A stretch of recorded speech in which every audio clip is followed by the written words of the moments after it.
Hello everyone. आज के हमारी क्लास में आप सबका स्वागत है। आज के क्लास में हम सीखेंगे वर्ब, जिसको हिंदी में कहते हैं क्रिया। जो हमारी सीरीज चल रही थी पार्ट्स ऑफ स्पीच की, उसी को आगे बढ़ेंगे।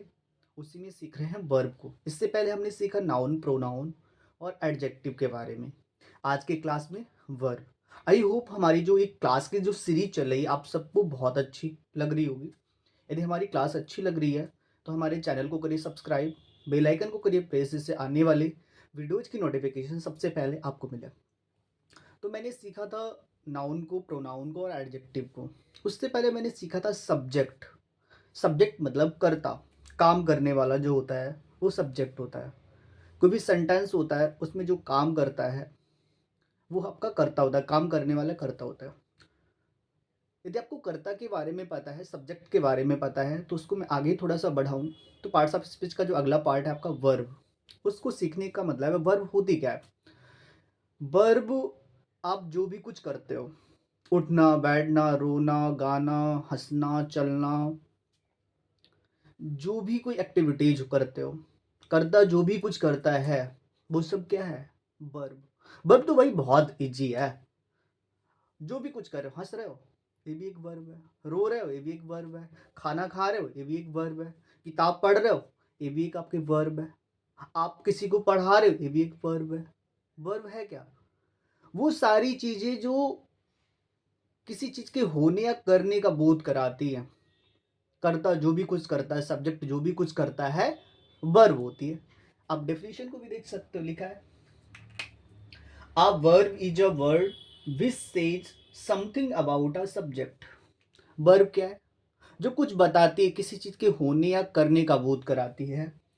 जिन शब्दों से किसी काम का करना या होना पाया जाए, वर्ब कहलाते हैं। मतलब वो सारे शब्द जिनसे किसी चीज का होना या करना पाया जाता है, वर्ब कहलाते हैं। बहुत सिंपल है, सिंपल है ना।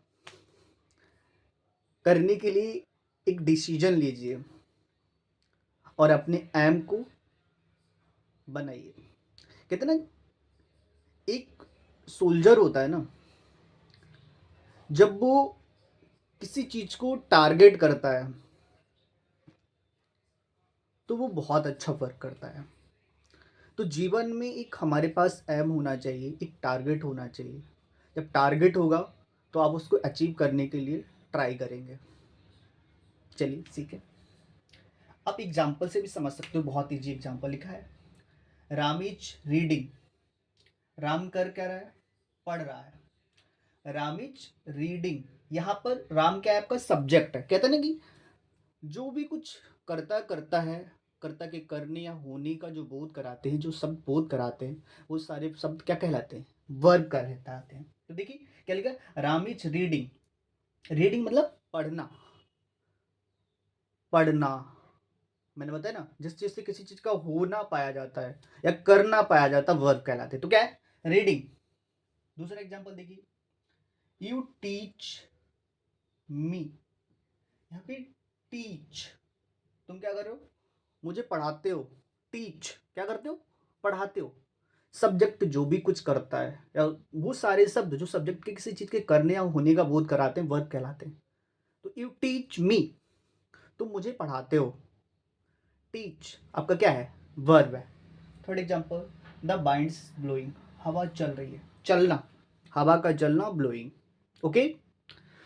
तो वर्ब क्या है भाई, वो सारे शब्द जिनसे किसी चीज का होना या करना पाया जाता है, वर्ब कहलाते हैं। ओके। आई होप आप सबको समझ में आया होगा वर्ब क्या होती है। क्योंकि आप जब आगे हम लोग पढ़ेंगे, टेंसेज को पढ़ेंगे और सेंटेंस ट्रांसलेशन को सीखेंगे, तो उसमें बहुत इंपॉर्टेंट होगा जहाँ पे हम वर्ब के बारे में सीखेंगे। यदि आपको वर्ब के बारे में नहीं पता होगा तो फिर जब हम हिंदी टू इंग्लिश ट्रांसलेशन सीखेंगे तो वहाँ पर प्रॉब्लम क्रिएट होगी।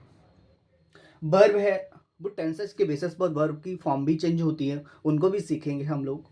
तो देखिए, जैसे मैंने नाउन के टाइप्स को सीखा, प्रोनाउन के टाइप्स को सीखा, एडजेक्टिव के टाइप्स को सीखा, आगे हम लोग सीख रहे हैं काइंड्स ऑफ वर्ब। वर्ब कितने प्रकार की होती है, वर्ब के प्रकारों को सीखते हैं। सबसे नंबर एक, वर्ब जो होती है आपकी ट्रांसिटिव वर्ब सकर्मक क्रिया, ट्रांसिटिव वर्ब सकर्मक क्रिया, हिंदी में उसका नाम आ रहा है सकर्मक क्रिया। सकर्म क्रिया मतलब कर्म के साथ जो क्रिया होती है वो सकर्मक क्रिया होती है, नाम से ही एक्सप्लेन हो रहा। ट्रांसिटिव वर्ब क्या होती है? वो वर्ब होती है जिसके साथ उसका ऑब्जेक्ट दिया जाता है। ऑब्जेक्ट मतलब कर्म दिया जाता है। कोई भी सेंटेंस होता है उसमें मैन क्या होता है, एक आपका सब्जेक्ट होता है, एक आपकी हेल्पिंग वर्ब होती है, एक वर्ब होती है, और क्या होता है आपका ऑब्जेक्ट होता है, या ऐसे कह सकते हैं सब्जेक्ट वर्ब और ऑब्जेक्ट होता है।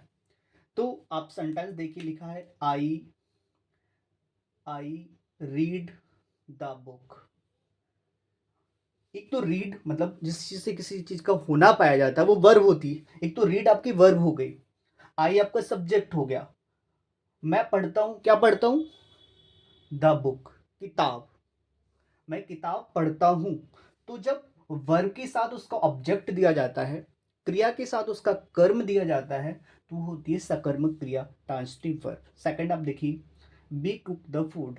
कुक आपका वर्ब हो गया, बी सब्जेक्ट हो गया, द फूड आपका ऑब्जेक्ट हो गया। ठीक है।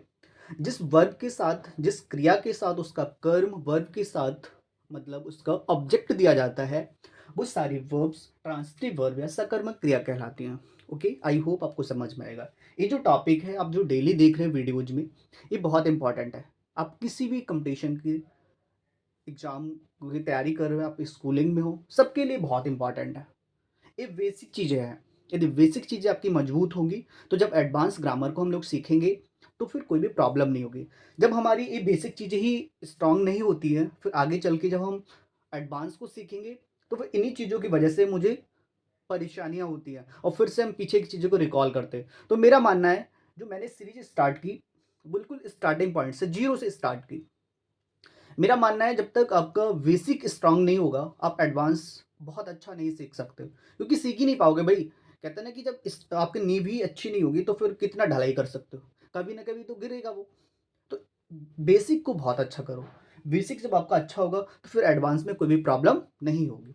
बहुत सारे लोग कहते हैं कि मुझे स्पोकन बहुत अच्छी करनी है भाई, या मुझे मेरा ग्रामर पोर्शन बहुत अच्छा करना है, तो उनके लिए बहुत इंपॉर्टेंट आपको पता तो होने चाहिए जो पार्ट्स ऑफ स्पीच क्या है, शब्द भेद। शब्द कितने प्रकार के होते, कितने प्रकार के, जब शब्द के बारे में पता होगा भाई आपको, तभी तो आप सेंटेंस को बना सकते हो, सेंटेंस के बारे में सीख सकते हो। जब आपको शब्द भेद ही नहीं पता होंगे, पार्ट्स ऑफ स्पीच ही नहीं पता होगी, अलग अलग टाइप्स के शब्द होते कैसे हैं, उनके बारे में जब आपके पास नॉलेज ही नहीं होगा, तो फिर आप सेंटेंस कैसे सीख सकते हो, और आप अपनी स्पोकन को कैसे अच्छा कर सकते हो, या किसी भी एग्जाम में बहुत अच्छा कैसे कर सकते हो आप। एक 12th 11th में एक पोर्शन आता है सिंटैक्स का, उसको उसमें मतलब रहता है क्या भाई, यही तो रहता है कि सेंटेंस को करेक्ट करना होता है, जो उसमें एरर होती है उनको हटाना होता है और उसको करेक्ट करना होता है। तो इन चीज़ों को बेसिक चीज़ें जिसकी बहुत अच्छी होती है उसको कोई भी प्रॉब्लम नहीं होती है। और कोई भी आप एग्ज़ाम देख लीजिए, किसी भी आप नौकरी की के लिए अप्लाई करिए, इंग्लिश ऑलमोस्ट आती ही आती है, तो आप लोग सीखिए, बहुत ही इंपॉर्टेंट है।